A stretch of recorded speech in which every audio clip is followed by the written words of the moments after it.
Yes, Anders. What are your expectations for the race? A win, a victory. A victory. For Stéphane Louvet. For Stéphane Louvet.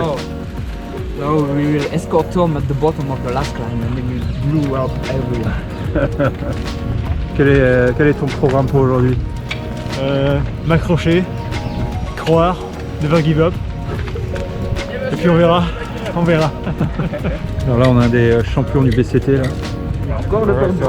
Qu'est-ce que tu vas faire aujourd'hui, Victor? On va essayer de gagner. On va essayer de gagner. On va essayer. Voilà. S'amuser d'abord. Your expectations for the race? Oh no, we have Tom. Huh? We have Tom. Yes, we have some.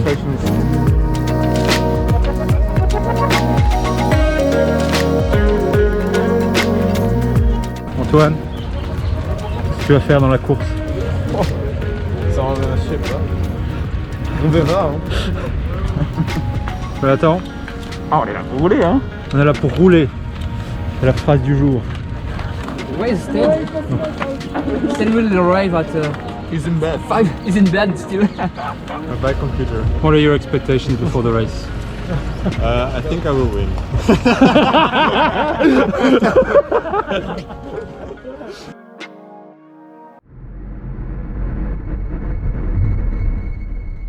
And we're off.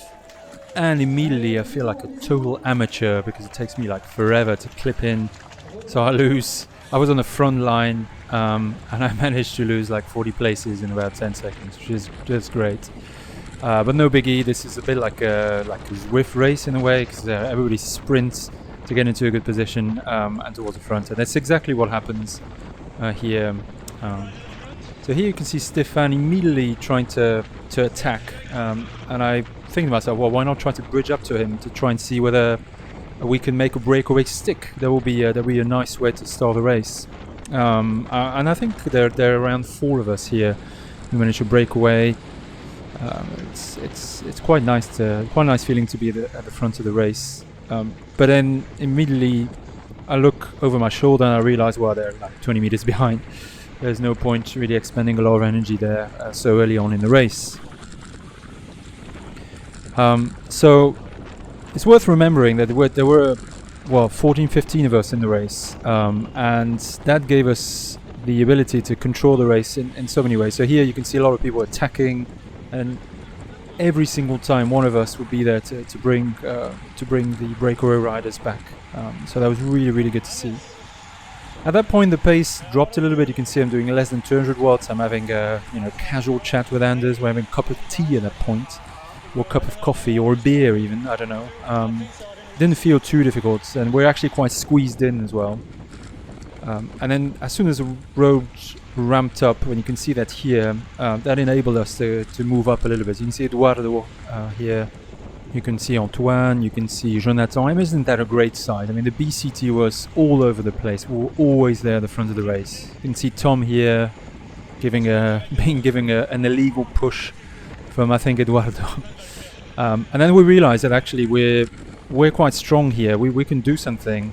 So we had 2 options. Either we were bringing about breakaways or we were controlling the pace at the front. That's exactly what Stéphane did at that point, just before getting into Bois de la Cambre.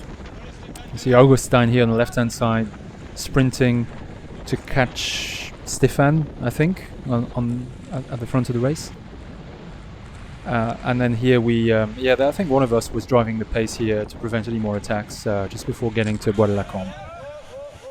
Bit of a dangerous turn here. There weren't that many turns on the course actually, so it didn't feel that relentless. And people were very courteous. You can see them here signaling. It was very professional here. You felt like in the Tour de France. It was like a man with a flag.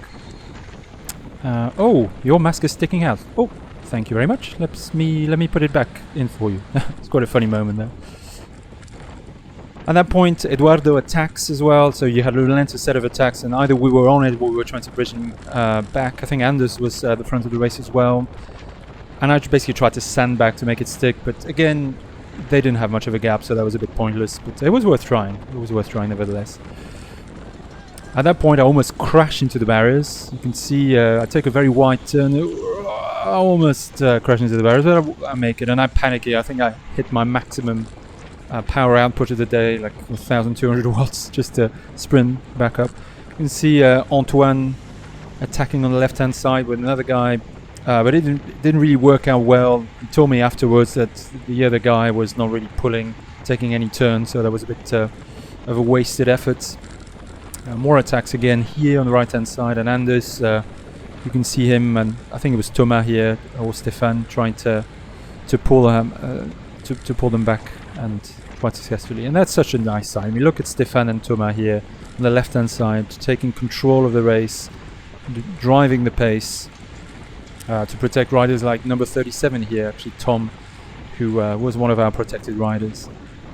And basically, when one of us was not at the front of the race, you could see that people attacked, and that's exactly what happens here. The guy, a couple of guys here, a couple of blue jersey riders.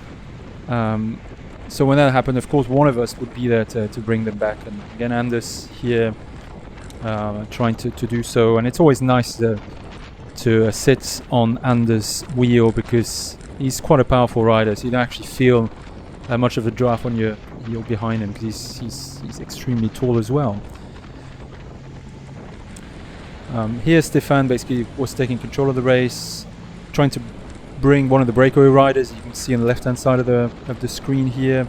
So I gave him a little hand, but he was not really trying hard. I mean, look at him, he's just basically having a beer on the right hand side here. So I thought, like, well, let's carry on a little bit to drive the pace. And it's just such a nice feeling. You're just driving 80 odd riders that are much stronger than you for at least a minute, and that just feels so great. Here, a bit of a hairy moment, almost crash here into the barriers again. That number 28 guy almost, he was pushing me into the barriers, which is racing, hey, I guess. Another hairy turn, and we're on our way to Villevorde. I think at that point we had a tailwind. It felt quite easy in the pack. You can see me having another chat with Eduardo, probably talking about, I don't know, Twitter, about girlfriends. I can't remember what we were talking about here.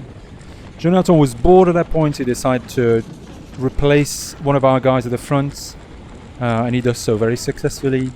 And it's just me having a chat with Thomas. I think here we realized that there was a guy up the road that we hadn't seen. We couldn't see him. He was in front of a car or something like that, and our job was basically to bring him back.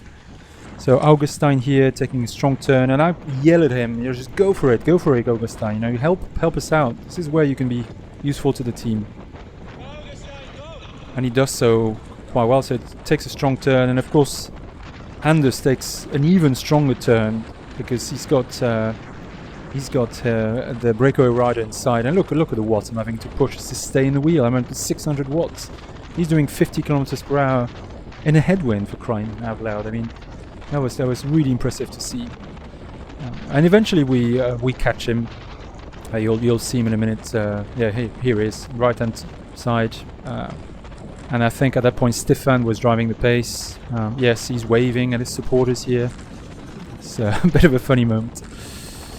So it shows how much energy the guy had on the day. It was nice to see. And he pulls to the left, and then it's just my turn to drive things a little bit at the front. And I don't know why I just stayed here for so long. I should maybe have let another rider through, but I thought, well, I'm enjoying myself here, so I just carried on a little bit to prevent any more attacks.